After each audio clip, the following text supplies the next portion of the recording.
Hi this is Amitabh all Odia YouTube channel को मु आपण मानकु स्वागत जनाऊँगी। दोस्त मु आपण मानकु आज गोटे बहुत बढ़िया कहानीटे शुणेबी।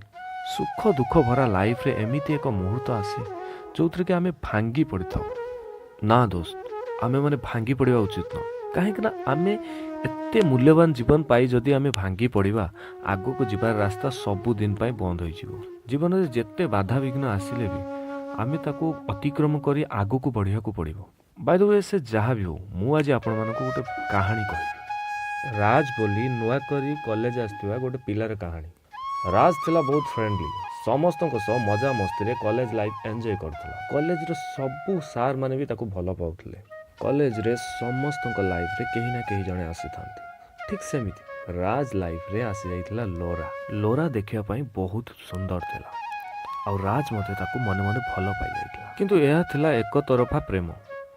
राज प्रेम निवेदन लोरा को पसंद ही नथिला और से सीधा सीधा मना कर देइथिला।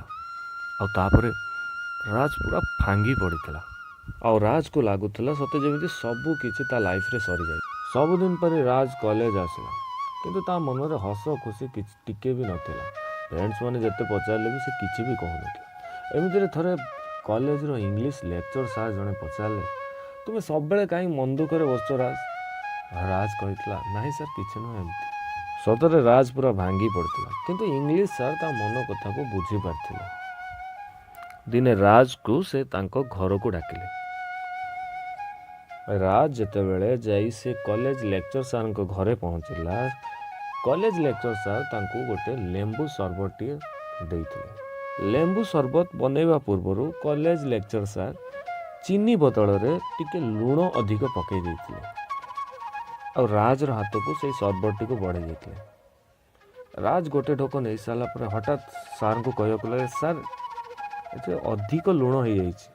सार कहया को लागले अरे ठीक अछि मते ए शरबतटा को देई दियो मो आपरे गोटे भलो लेंबू शरबत बनै कानी तुमको दउछि।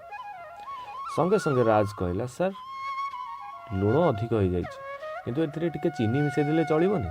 सार कहले मु ठीक एही कथा तुमको जणिया पई चाहूतली।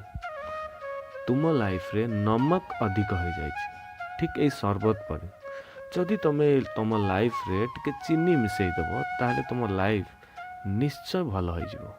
सब लोकंक जीवन रे एमिति एक मुहूर्त आसे जहा को कि भूली हुए नाही। सेतबेल पर्यंत जेतबेल पर्यंत भल समयटी आसी न किंतु सब अच्छा समय आसिया पई हमको अपेक्षा करबा पड़े। पुराना कथा और अतीत रे घटी जाइतिबा कथा को जदि आमे सब बेले मने पकेइबा तबे आमे आगो को बढ़ी परिबा। जीवन रो लक्ष्य स्थल रे भी आमे पहुंची भी परिबा। तेणु कहानी माध्यम रे मु आपण मानकु एतिकी कहबी सब बेल खुशी रे रुहंतु दुख कष्ट रे भांगी पड़ंतु नाही केबे। सब बेल निजे भी हसंतु आ अन्य मानकु हसैया पई चेष्टा करंतु। नमस्कार धन्यवाद।